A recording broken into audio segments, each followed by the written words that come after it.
Assalamualaikum warahmatullahi wabarakatuh. Kami di sini dari kelompok Waalaikumsalam warahmatullahi kami di sini dari kelompok 6 teori portofolio dan analisis investasi akan membahas mengenai efisiensi pasar dan pengujian efisiensi pasar. Sebelum itu saya ucapkan terima kasih kepada Ibu Dr. Tertati Sumekar yang telah memberikan kesempatan kepada kelompok kami. Selanjutnya kelompok kami akan memperkenalkan diri. Next slide.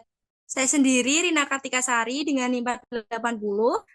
Ada Farel Deva Ataya, NIM 093, ada Erian Chandra Wahyu, NIM 23, NIM 123, ada Raka Eka Nandana, NIM 262, ada Ananda Nafila Putri, NIM 451, dan ada Amelia Febriandi, NIM 461.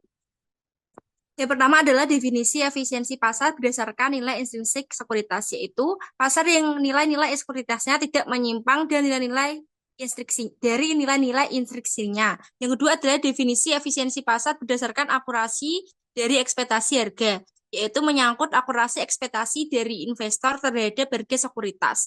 Yang ketiga adalah definisi efisiensi pasar berdasarkan distribusi informasi, yaitu bila harga yang terjadi setelah informasi diterima oleh pelaku pasar sama dengan harga yang akan terjadi bila setiap orang mendapat informasi yang sama.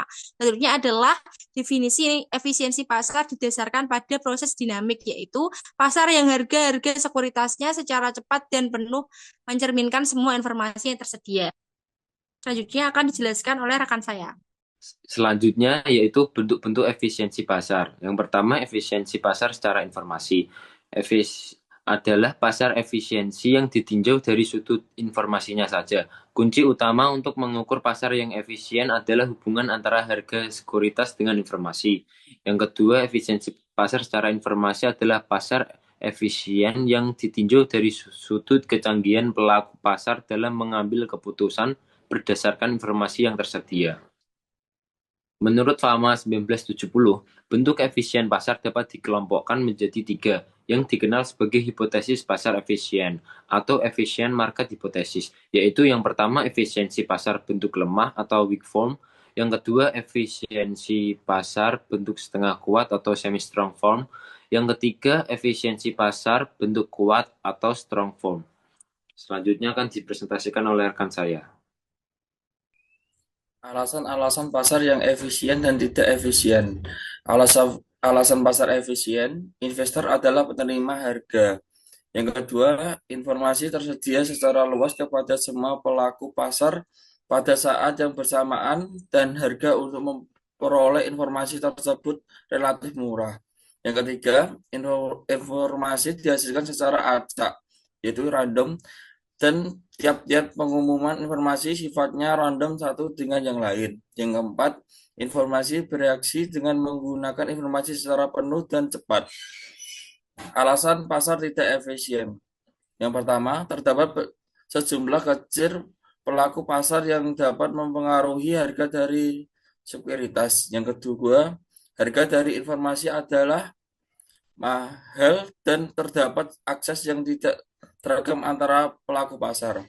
Yang ketiga, informasi yang bersebarkan dapat diprediksi dengan baik oleh sebagian pelaku pasar. Yang keempat, investor adalah individual yang lugas dan tidak canggih. Selanjutnya, pengujian efisien pasar. Fama 1970 membagi pengujian efisien pasar menjadi tiga kategori yang berhubungan dengan bentuk-bentuk efisien pasar sebagai berikut.